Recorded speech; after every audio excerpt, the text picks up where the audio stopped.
Bam ba da ba ba bam bam ba da ba ba bam bam ba da ba ba bam.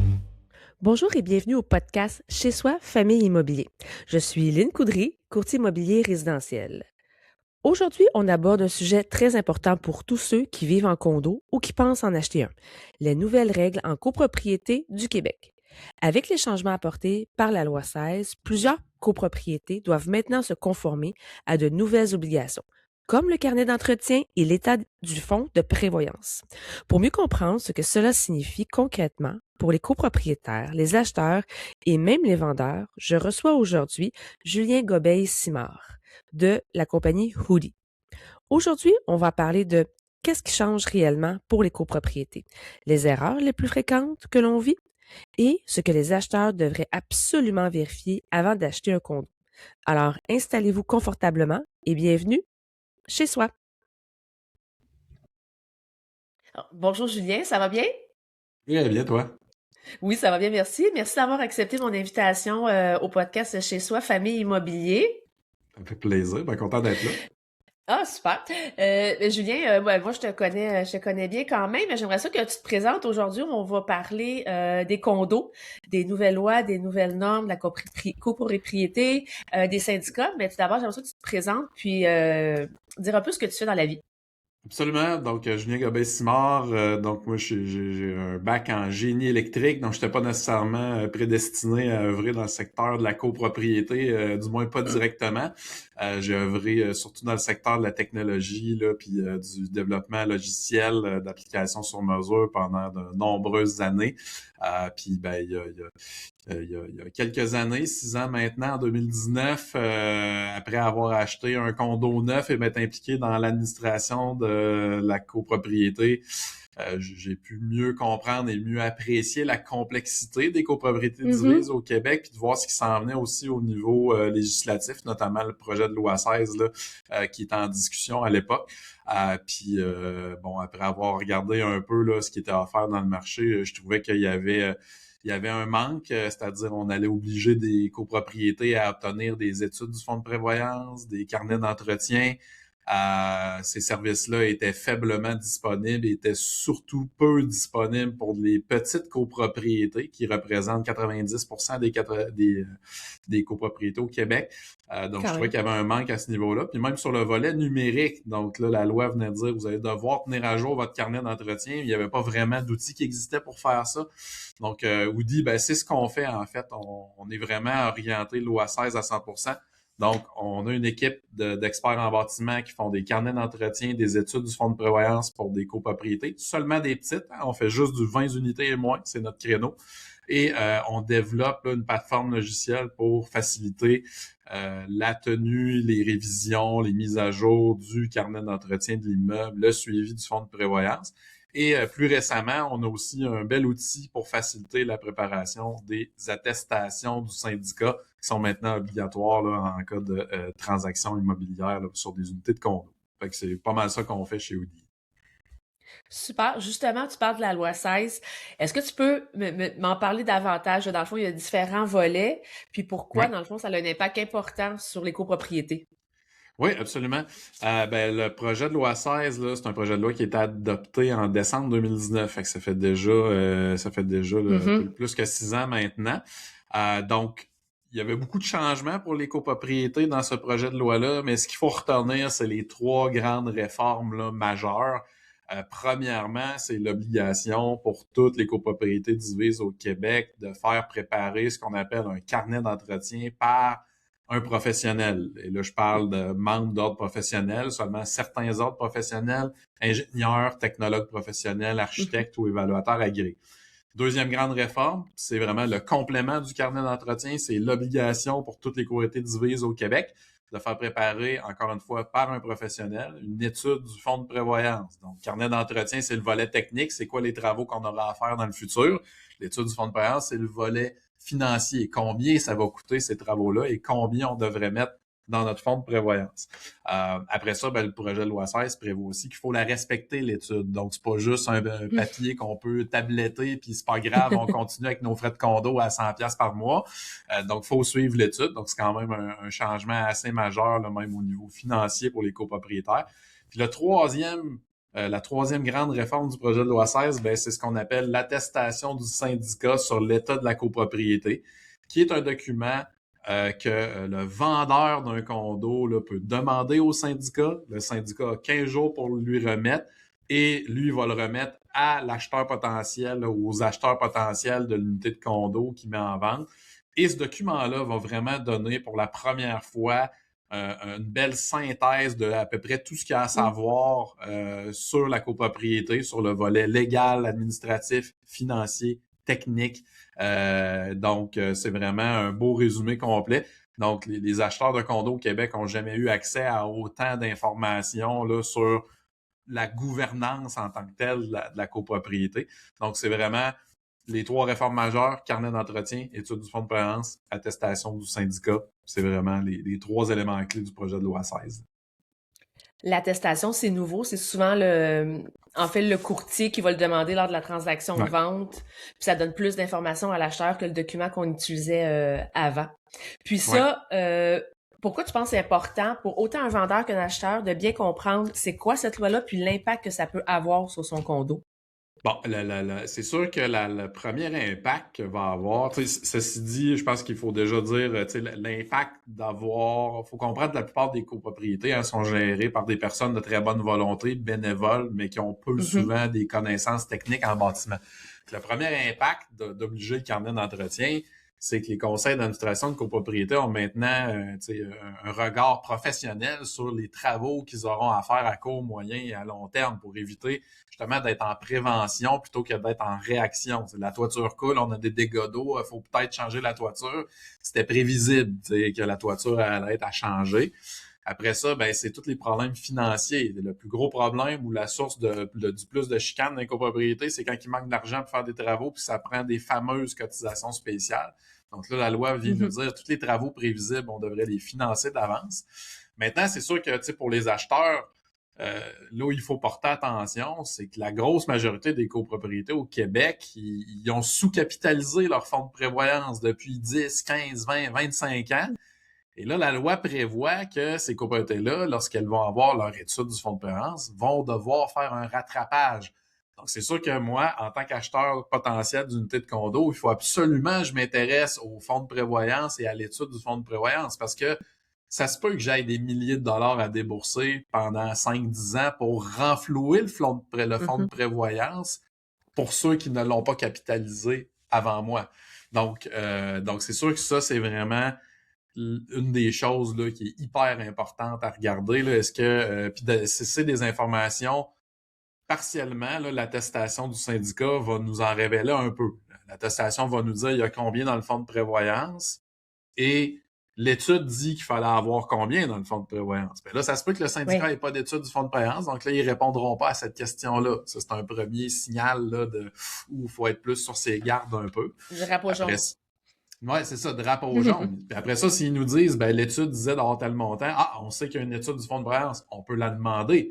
Donc, tu sais, c'est pour ça que l'attestation, c'est une belle synthèse, mais essentiellement, ce que ça nous donne, c'est aussi des armes pour aller questionner puis investiguer davantage certains points.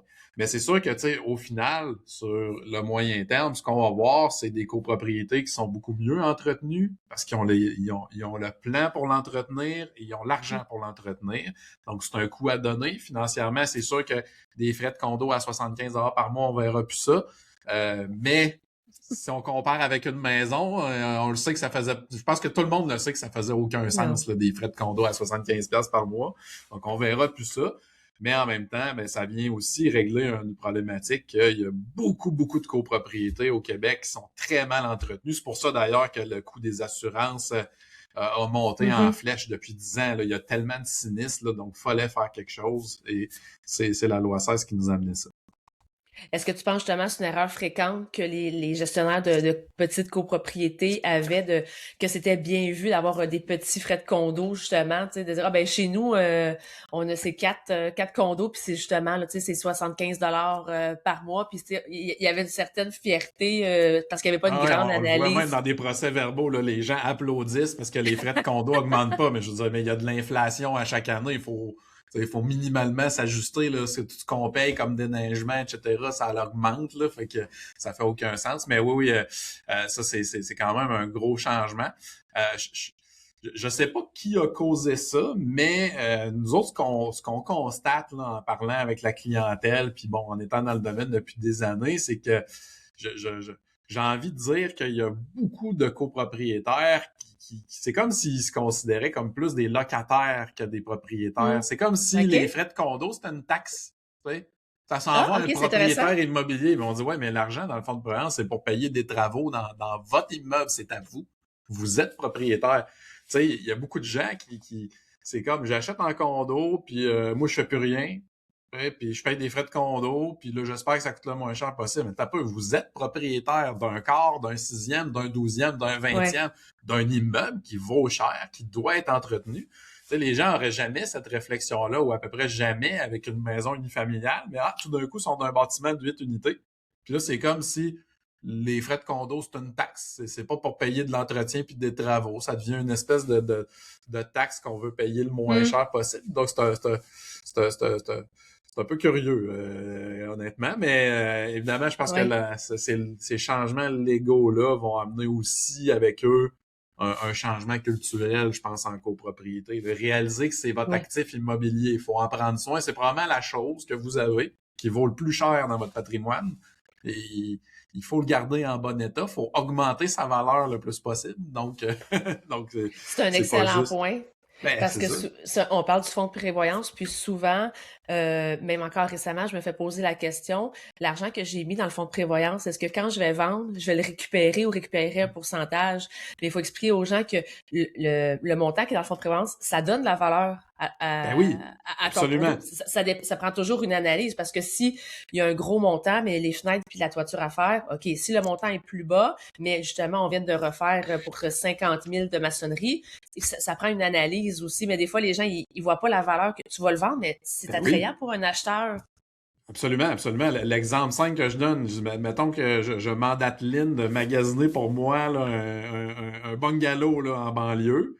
Puis Lynn me trouve deux bungalows pareils, les deux sont à vendre, sont identiques.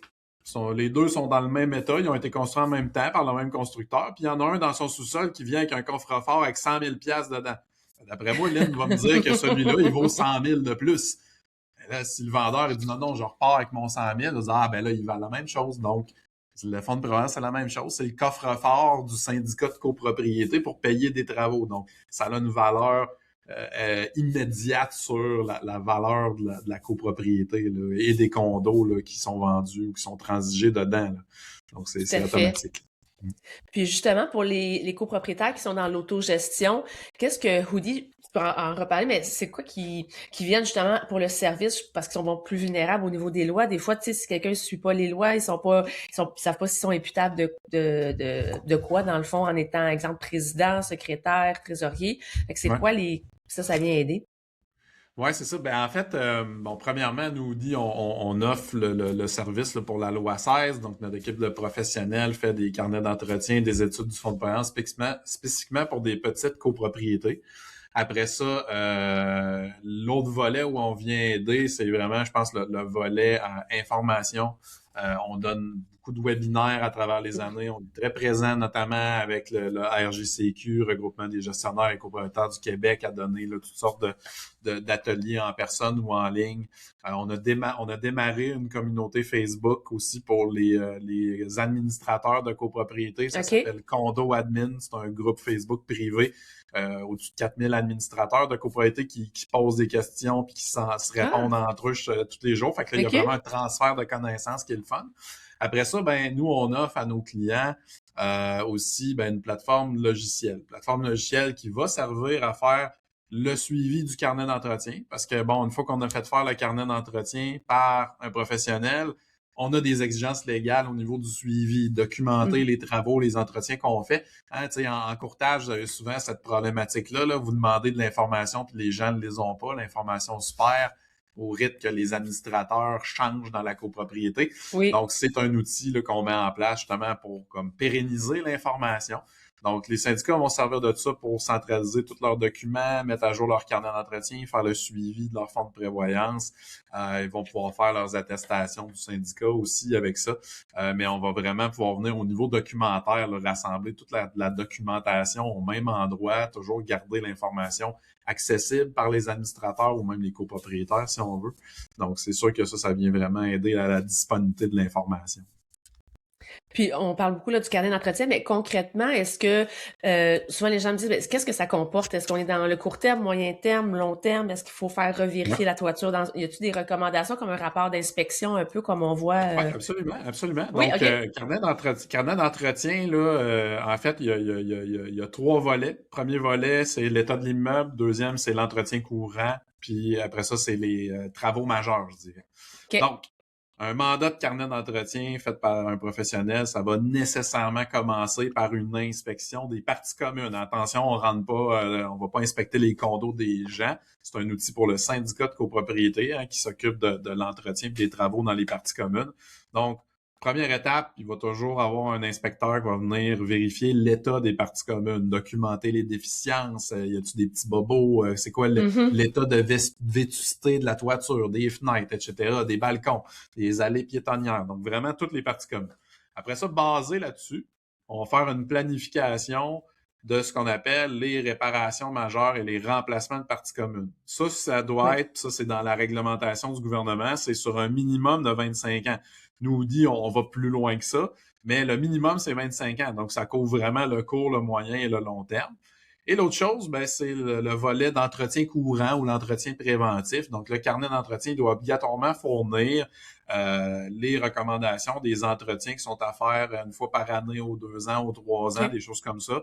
La fréquence, à quel moment faire ces entretiens-là. Donc, là, on est vraiment dans la prévention. Donc, c'est vraiment tout ça que va couvrir le carnet d'entretien. Fait que c'est vraiment une bible technique là, pour les administrateurs de la copropriété. Puis toi, ce que tu vois sur le marché, justement, quelqu'un qui a un carnet d'entretien solide versus un autre condo qui en a pas ou qui sont à l'arrière-plan là, pour se mettre à jour, éventuellement, ça va avoir une valeur sur le condo, là. Oui, c'est sûr, c'est sûr. C'est plus sécurisant, du moins, parce que je refais le lien avec l'attestation, qui est un document là, à remettre obligatoirement à l'acheteur avant que la transaction se conclue, évidemment. Dans le contenu obligatoire de l'attestation, on demande de dire quels sont les travaux majeurs, les réparations majeures, les remplacements de parties communes qui ont été faits dans les 5 dernières années. Hein? Donc, ce qui implique qu'il faut conserver l'information, mais aussi ce qui est prévu dans les 10 prochaines années avec les coûts estimés. Si on n'a pas de carnet d'entretien d'études du fonds de prévoyance, c'est virtuellement impossible pour monsieur, madame, tout le monde de répondre à cette question-là. Donc, c'est sûr que on reçoit notre attestation, puis on dit, ben OK, dans la section travaux prévus pour les 10 prochaines années, il y a juste une grande barre et un commentaire, on ne le sait pas. Et c'est sûr que ça me met en tant qu'acheteur dans une position d'incertitude de dire, OK, ben j'ai aucune façon, je sais même pas c'est quoi les travaux qui sont prévus, j'ai aucune façon de savoir si le fonds de prévoyance est suffisant. Est-ce que je vais avoir 40 000 en cotisation spéciale à payer sur les 10 prochaines années? Donc, tu sais, le carnet d'entretien, il y a une valeur en soi, mais je pense que la grande valeur, c'est aussi d'assurer aux acheteurs de condos que l'immeuble est bien entretenu, qu'on sait c'est quoi les travaux qui sont à faire et qu'on conserve l'information de ce qui a été fait dans le passé. Puis ça vient sécuriser, je pense, les acheteurs potentiels. Tout à fait. Parce que nous, comme courtier immobilier, quand on prend un condo à vendre, on remplit la fameuse déclaration du vendeur, maintenant l'attestation. Mais je pense que ça vient sécuriser l'acheteur, de dire, qu'est-ce qui s'en vient, de prévoir, justement, les travaux importants. Fait que le carnet d'entretien vient répondre à ce besoin-là. Puis de dire, est-ce que j'ai des cotisations spéciales? Est-ce que le fonds de prévoyance va être capable d'assumer ces travaux-là? C'est suffisant, oui, exact. Parce que souvent aussi, c'est des coûts là, significatifs. Là, c'est changer des fenêtres sur un immeuble qui a 6-8 condos. Les cotisations spéciales, ça peut venir vite. Là. Ah ouais, ça peut monter très, très vite, là. Il y a des copropriétés, là, qui se font demander des cotisations spéciales à répétition, à coût de milliers de dollars chaque année, là. Moi-même, avant d'avoir acheté un condo neuf, j'étais dans une copropriété de 30 ans. Tu sais, t'achètes un condo qui a vu de 30 ans, il y a 5 ans, 10 ans de ça, quand on parlait pas d'études du fonds de prévoyance, puis tu regardes, il y a 25 000 dans le fonds de prévoyance, mais quand tu connais pas ça, tu peux penser que Mm. 25 000, c'est un bien beau montant, c'est une rondelette de Mais oui, somme. T'as aucune idée combien ça coûte là, de réparer les fissures dans le garage puis de changer la toiture au complet. Puis là, ben, quand tu arrives après ça au quotidien, tu te dis, ben, OK, 25 000 pour une copropriété de 30 ans, c'est rien. C'est l'équivalent de zéro. Tu sais, moi, je te donne une copropriété, je suis de mémoire d'une quarantaine d'unités. Et le calcul est assez rapide, là. On change les fenêtres parce que les fenêtres ont 40 ans, puis ils sont plus étanches, puis il y a de la moisissure, etc., puis il y a de l'eau qui rentre dans les murs. Ben, il y a 5 fenêtres par unité, c'est 5 000 par unité, fois 40 unités, il faut que tout le monde sorte 5 000. Puis là, l'année d'après, ouais. c'est le bassin de la piscine est à refaire au complet, tu sais, le béton, la toile, etc. C'est comme, oh, OK, c'est un autre 3 000 qui est demandé à chaque copropriétaire. Puis là, l'année d'après, c'est faut refaire les pentes de terrain puis réparer les fissures du garage, Oui. du stationnement souterrain. Là, oups, c'est un 8 000 par copropriétaire. Là, on parle juste de 3 années d'affilée.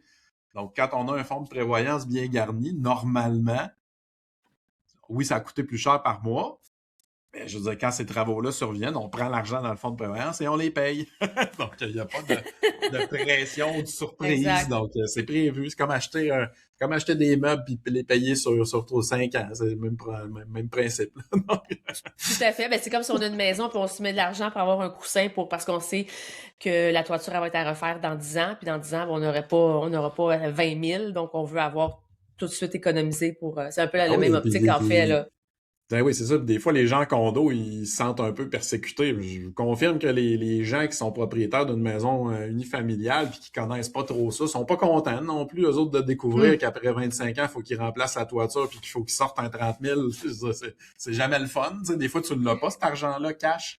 Puis il faut que tu Exactement. l'empruntes. Donc, c'est sûr que c'est pas le fun. Donc, c'est sûr qu'en copropriété, on peut pas remettre tout dans les mains individuelles de chaque copropriétaire parce que, je veux dire, c'est un bien commun qu'on gère ensemble et qu'on possède ensemble. Donc, c'est sûr que la dynamique est pas la même. Mais, je veux dire, les gens consciencieux qui sont propriétaires d'une maison, ils mettent un peu d'argent de côté pour les travaux. Mais oui, tout à fait. Ça a un coût Tout à d'entretien. fait. Puis tu parles de coût d'entretien, plus qu'on a de services, si on a une salle de gym, on a l'ascenseur, la piscine, garage Ouais. intérieur, là, le rangement intérieur, rangement extérieur, ben il faut comprendre que ça s'ajoute à du plus qu'on n'aurait Ouais. pas nécessairement. Fait que ça aussi, il faut Ouais. planifier, là. C'est des gros Ça aussi, travaux. il faut planifier. C'est sûr que les copropriétés qui ont ce genre d'équipement-là, typiquement, ça va être des plus grandes copropriétés. Donc, ces Mm. coûts-là tous les coûts sont amortis sur un plus grand nombre. Donc, tu sais, des fois, il y a des gens tu sais, qui pensent que ce que ça coûte par copropriétaire qu'on va mettre chaque année dans le fonds de prévoyance, que ça coûte plus cher qu'on est dans une petite copropriété. C'est pas vrai en réalité. Là, c'est qu'on soit dans un 10 unités ou un 100 unités, ça se ressemble beaucoup. Quand on regarde toutes les études qu'on fait, c'est très similaire. OK? Pourquoi? Parce que plus la copropriété est grande, plus qu'elle a des actifs qui sont complexes, tu sais, un gym, une piscine, un terrain de sport, Ouais. un ascenseur.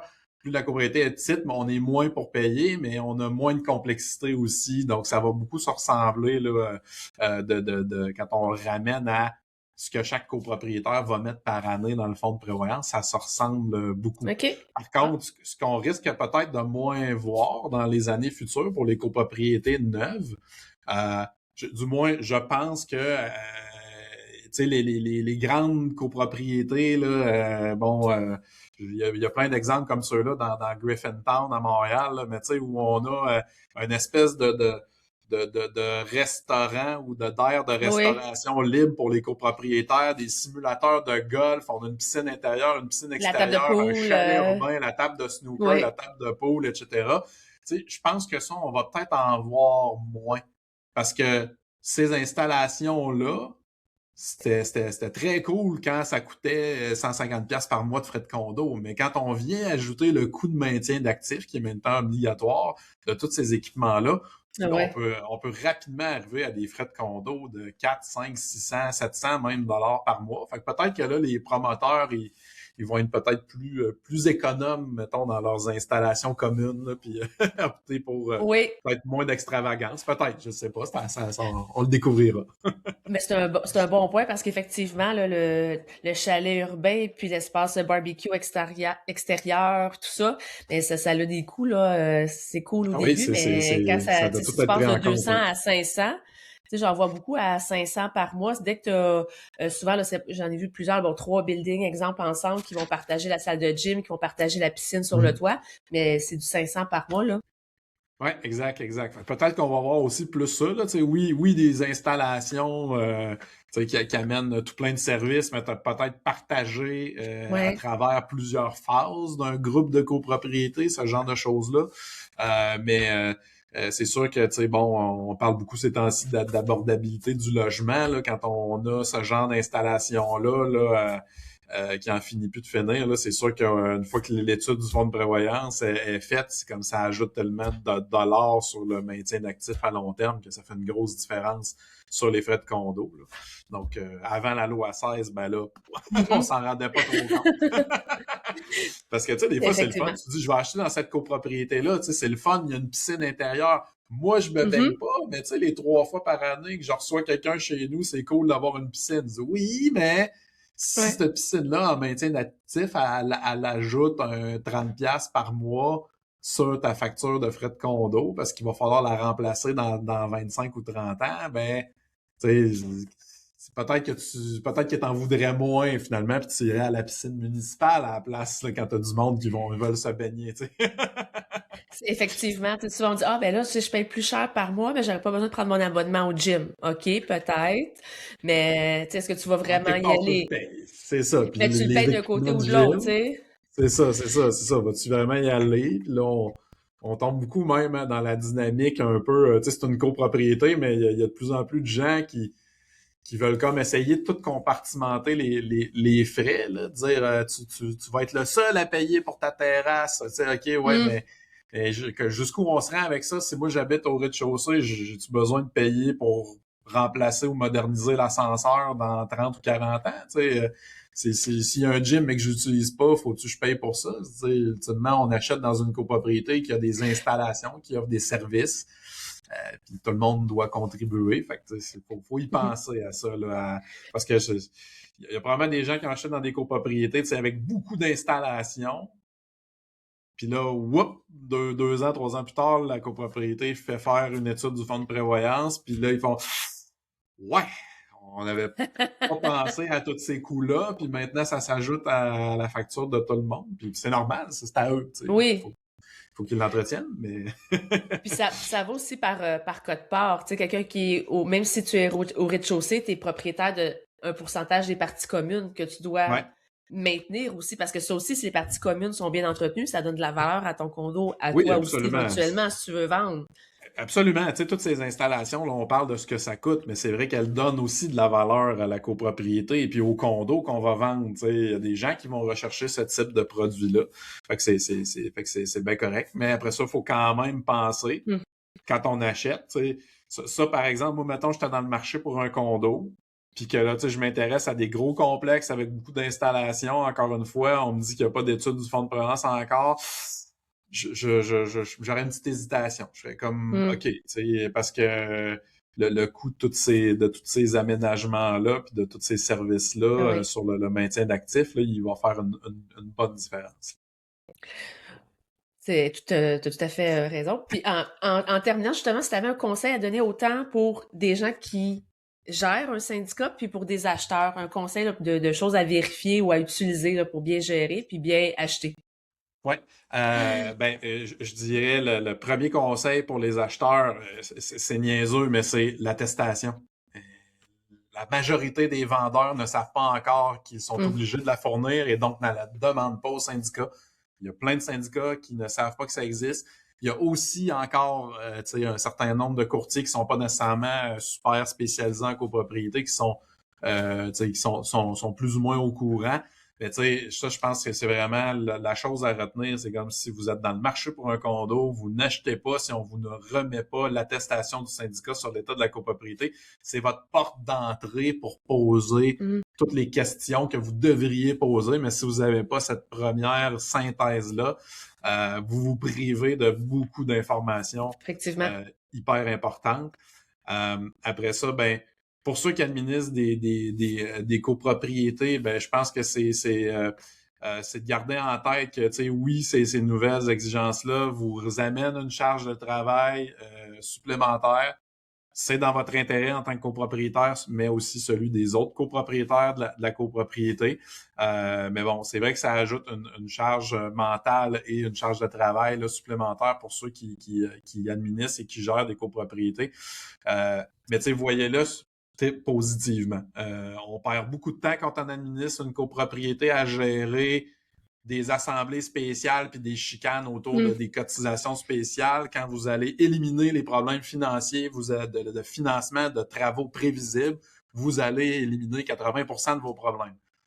Carnet d'entretien, documentation obligatoire, des documents archivés, encore là, les copropriétaires peuvent demander, ils ont le droit d'accès à ces documents-là. Ça vient encore régler un autre problème, c'est-à-dire les gens demandent des documents, on les a, on peut facilement leur donner accès. Les courtiers demandent l'information, on a cette information-là sous la main, ça va être plus facile. Donc oui, il faut mandater des professionnels, ça a un coût, mais il faut penser que ça amène une plus-value à copropriété, ça va éliminer toutes les chicanes autour des finances, ça va structurer votre gestion, votre administration, votre documentation, puis ça va aussi avoir des impacts là, très positifs là, sur plein de l'aspect, notamment de la valeur là, des condos. Tout à fait. Ça donne de la valeur au condo. Puis, je trouve qu'un coup que c'est mis en place, exemple comme un produit, un service comme un hoodie, mais après ça, t'as plus besoin là, d'aller cogner à la porte pour dire oh, on a une cotisation spéciale, puis là, tu te sens mal. Tu sais, c'est clair pour tout le monde, on sait où on s'en va. Puis c'est fait par des professionnels. Fait que c'est pas toi là qui donne ton opinion, c'est vraiment bon. Puis tu sais, les fameuses cotisations spéciales, là, puis bon, on pourra peut-être finaliser avec ce sujet-là, mais oui. les fameuses cotisations spéciales, ce qu'il faut comprendre, c'est quand le conseil d'administration dit on a besoin que tout le monde nous fournisse 8 000 $ pour faire ces travaux-là. Il y a du monde qui ne l'ont pas, cet argent-là. Là. Oui. Ils sont pas capables de sortir 8 000 liquides là, du jour au lendemain. Il va falloir qu'ils l'empruntent. Ça va prendre du temps. Là, on va se retrouver à dire, ben la toiture, il faut la changer. Elle cause des dommages en ce moment. Mais là, il y a 3 personnes sur les 12 qui sont pas capables de nous payer. Fait que là, il faut les écœurer avec ça. Il faut leur courir après. Résultat, on attend 1 an, 2 ans de trop avant d'être capable de payer les travaux. On vient grossir les dommages. Notre prime d'assurance augmente. Tu sais, il y a tellement d'effets négatifs à pas avoir la capacité financière de faire les travaux au moment où ils doivent être faits. Ce que ça engendre comme coût, là, c'est désastreux. Là. Il y en a qui aiment ça payer les travaux par cotisation spéciale, mais la pire chose à faire en entretien d'un bâtiment, là, c'est d'être constamment en réaction. Tous les travaux coûtent plus cher, puis les dommages augmentent, les primes d'assurance augmentent, etc. Donc, il faut vraiment éviter ça le plus possible. Tu as tout à fait raison. Merci infiniment, Julien, de ton temps et de nous avoir éclairé sur Hoodie, puis sur la copropriété, puis les nouvelles lois là, qui sont en place. Donc, merci beaucoup de ton temps, puis au plaisir de te recroiser. Au plaisir. Merci beaucoup pour la discussion. Bye bye. Merci.